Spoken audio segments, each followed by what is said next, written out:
بسم اللہ الرحمن الرحیم۔ پیشاب کر کے فوراً پانی مت پیا کریں ورنہ پیشاب پیلا آئے گا۔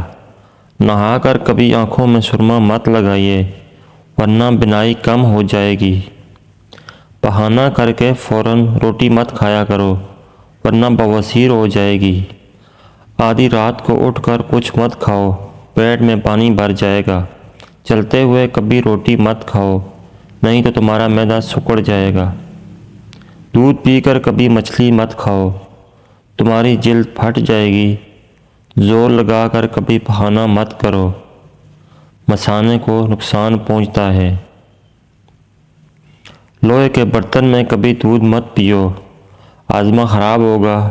گوشت کھا کر کبھی دودھ مت پیو، تمہارے دانتوں میں کیڑا لگ جائے گا۔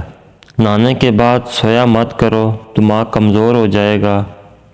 جمائی لیتے وقت کبھی انگڑائی مت لینا ورنہ تمہاری زبان کو کچھ دیر کے لیے لکوہ ہو سکتا ہے۔ زکام کے دوران دودھ ہرگز نہ پینا ورنہ بہت جلد تمہارے زکام میں اور بھی اضافہ ہو جائے گا۔ کسی سفر پر جانے سے قبل ملٹھی کے ساتھ گڑ کھا لیا کرو۔ جسم میں جان رہے گی جب تک سفر میں رہو گے۔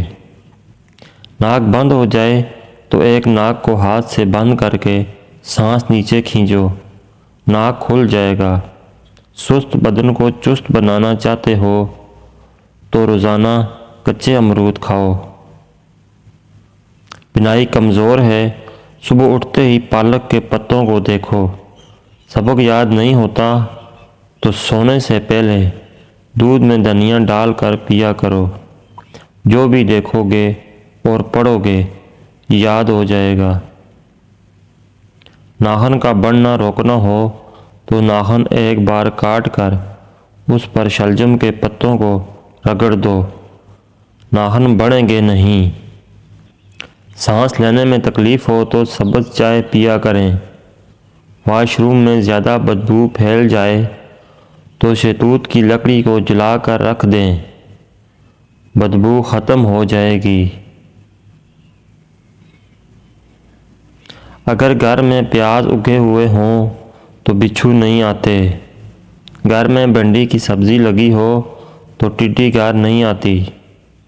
گھر میں اگر لیموں کا پودا اگا ہو تو مچھر نہیں آتے۔ گھر میں اگر پودینہ اور دھنیا لگا ہو تو چھپکلیاں نہیں آتیں۔ جس گھر میں مصری کھائی جائے وہاں کبھی بھی بندے کے خون میں کمی نہیں آتی۔ گھر میں آلو بہارا اور انجیر زیادہ کھائی جائے وہاں کسی فرد کے جسم میں کمزوری نہیں ہوتی۔ ناظرین کرام، ویڈیو اچھی لگی تو لائک کر دینا، شیئر کر دینا، چینل کو سبسکرائب کر دینا۔ ویڈیو دیکھنے کا شکریہ، جزاکم اللہ خیر۔